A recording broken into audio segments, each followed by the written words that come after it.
Hi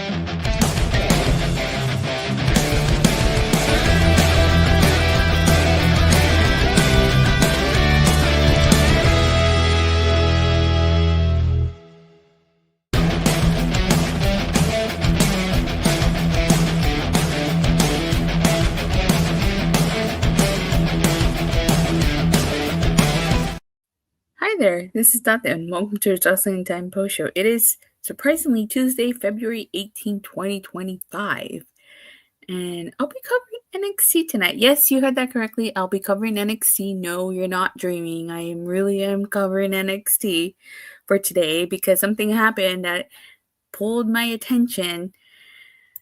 So let's get started with this opening segment. It was this opening segment, I saw it on Twitter or X, whatever the hell you call it these days, and it grabbed my attention. So I decided to tune in. And I have to say, like, this opening segment featured Oba Femi, and he's talking about the 4 guys who, like, attacked him on Vengeance Day. And he basically wants them to come and finish what they started, but they don't come out. Instead, Moose. Hey, I am more like NXT TNA tonight, right?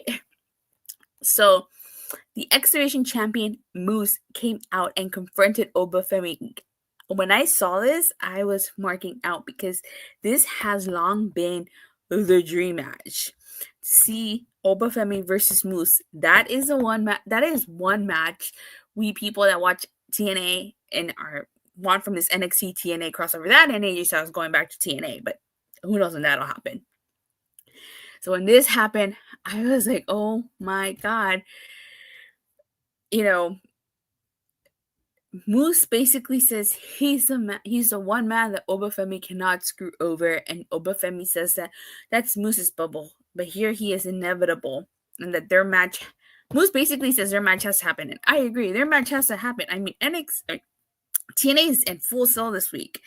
Please give me another interaction between Oba Femi and Moose. Like, I so want to see this match. I don't care if I have to pay $39.95 for it, or if I have to tune in on a Tuesday night. I have to see this match. Oba Femi versus Moose.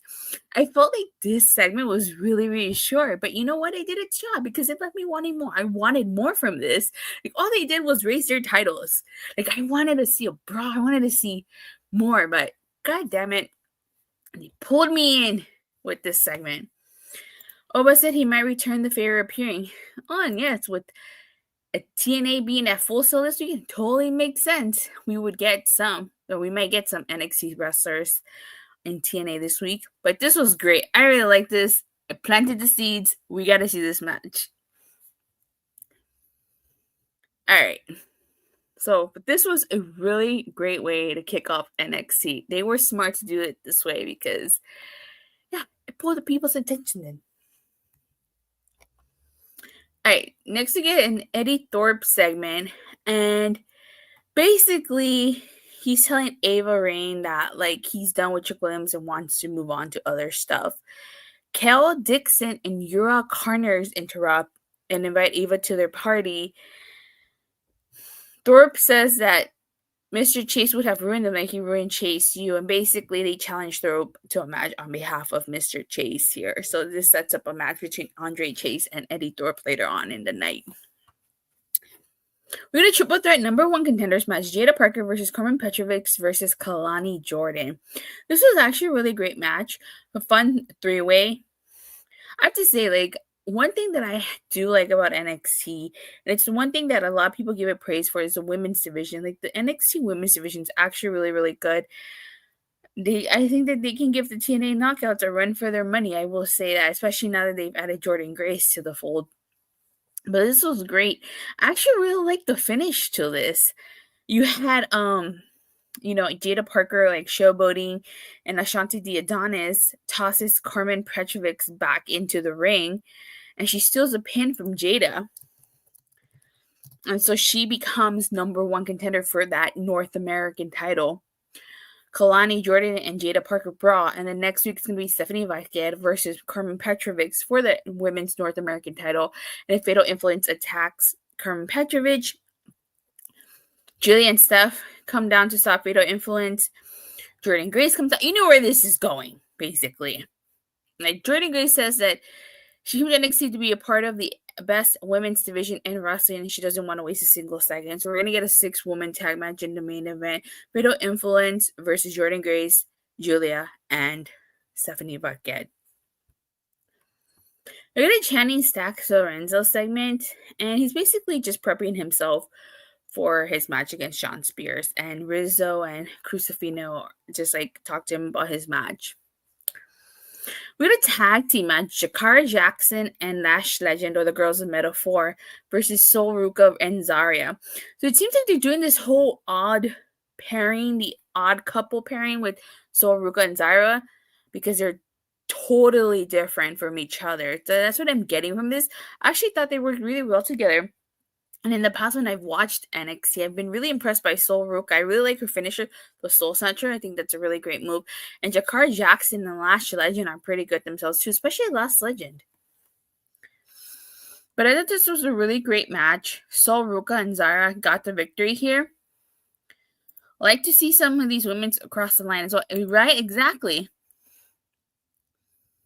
So I feel like they put Zaria in a tag team because, they gave the NXT Women's title to Giulia and the North American title to Steph Vaquer.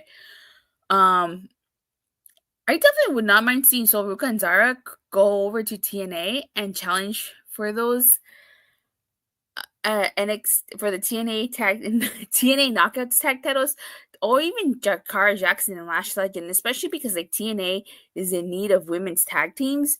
So I definitely wouldn't mind seeing a team from NXT go over to TNA and challenge Spitfire for those tag teams. Or even why not have Spitfire come in? It seems like okay, they got the X Division champion. They even had they even had the Rascals on there. We're gonna have the Hardys next week. I'll get more into that. But we haven't had the Spitfire crossover yet. So still waiting on that to happen. Yeah. Okay. Yeah, don't get too excited. But this was great. So we get a Wes Lee interview, and he's basically talking about how it's no secret NXT is unpredictable and anybody can show up at any time. Now, his interview gets interrupted, and he becomes really angry. You can see him in the back, like he's just pissed off that his interview gets interrupted. And it gets interrupted by none other than Ricky Starks, who says he will sign his contract tonight.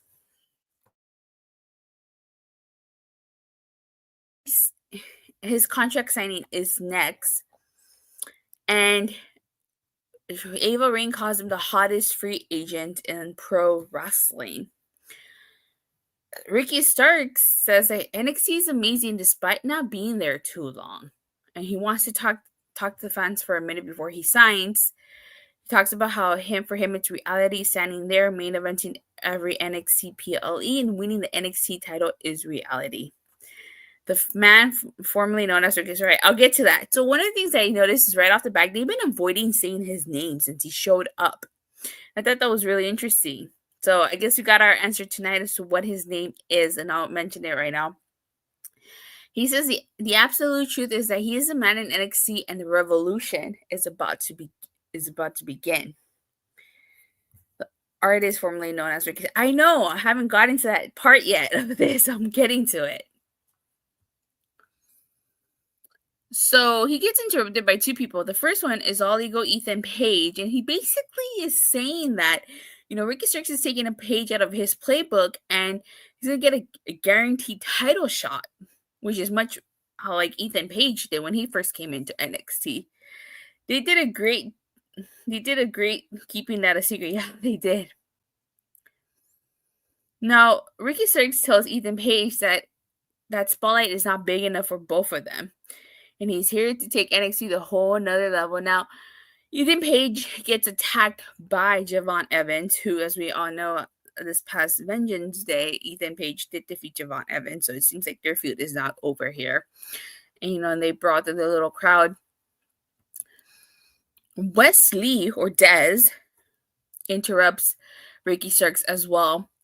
And he basically wants him to sign and tells him that the number one rule is don't disrespect Wes Lee. And that, he basically trying to get a match with Ricky Starks. So I, I like how backstage Ricky Starks is walking. Sees a whole bunch of wrestlers laid out, and he says, "This place is crazy." And then like commentary makes note of the fact that the parking lot is not safe either, which I really like because everybody knows, even dating way back to the Black and Gold NXT days, the parking lot was never a safe place in NXT. But we did learn finally what Ricky Starks' name is, and it is Ricky Saints. So not bad, not terrible. I don't really like it, but it could have been worse. I mean, I don't know whose idea it was. I don't know why he couldn't be Starks, but his name officially is Ricky Saints, which, like I said, wasn't too bad, not too good. Could have been way worse. It could have been something completely different. He could have not have been Ricky. Something. But what do you guys think of his name, Ricky Saints? Is that a play on the fact that he's from New Orleans after the New Orleans Saints? Maybe. Who knows? We don't know if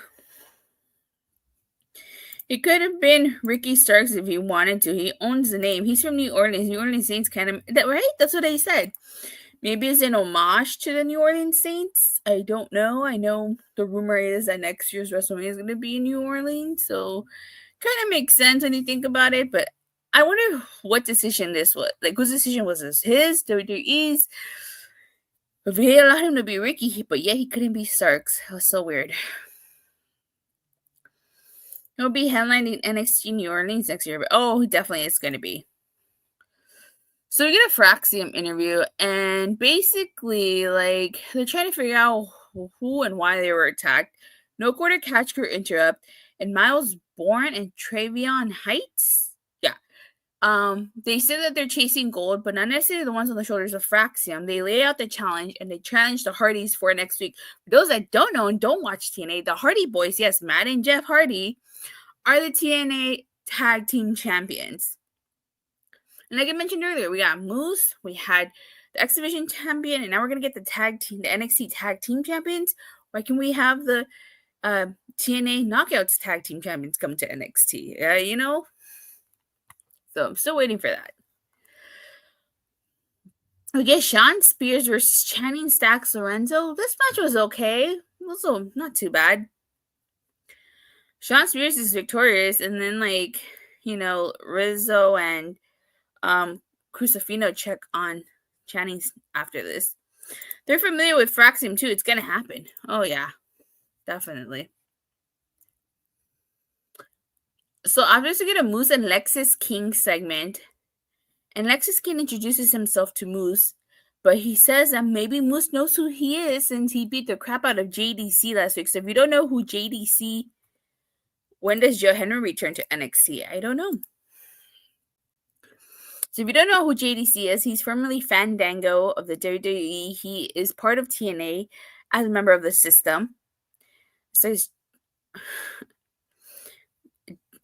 and he gives Moose praise for going out there and standing up to Oba Femi. He says that he trusts the system, which is the phrase that the system, which is the faction that Moose and JDC are a part of, use a lot. He says that he would like to, but he doesn't trust how they're coming over here and challenging for them for their titles and doesn't see them putting their titles online. So basically, Moose tells Lexis King that if he wants a shot at the X Division title, all he has to do is ask, and Moose agrees to put the X Division title on the line next week in Lexis King's hometown. You don't trust the system. I trust the system. So it should be an interesting matchup, to say the least. Lexis King versus Moose. Okay, that was not on my bingo card, if you ask me. That was not one match that I had in mind for the X Division title. X Division title defended on WWE programming for the first time. Oh yeah. Yes, and Ali I trust. So do I. I trust an Ali too, but I also trust the system. So I wonder if we're going to see the rest of the system. The rest of the system, for those of you who don't know, consists of Eddie Edwards, his wife, Alicia Edwards, but she goes by Lish, Brian Myers. Yes, that's Brian Myers from the WWE as well, and JDC. So I question whether we're going to see them. Maybe we'll just see JDC, since it would make the most sense, since he did lose to Lexis King. So, but wait and see. Okay. So you get an Andre Chase segment. He's basically asking Dixon and Connors why they were speaking on his behalf. And they said that they couldn't let Eddie Thorpe trash Chase U. And they promised to be out there with Andre. But Andre insists he has to do this on his own and that Chase U is dead. This leads into Andre Chase versus Eddie Thorpe. So it seems like Andre Chase has been in a slump from what I'm seeing here since Chase U was ended because he lost Ridge Holland. Dixon and Connors come to ringside with Chase U shirts on. I don't remember them being a part of the original Chase U. Maybe they were kind of in the background. But the System versus Tony D and the Family, let's say, oh, that would be an interesting matchup. So yeah, so I guess because of that slump, he doesn't do too well in this match. It seems like he was trying to trying to spell out his name or something, and he just wasn't unable to do it. So Eddie Thorpe is victorious here. Reform Chase U and will pretend like nothing happened. LOL.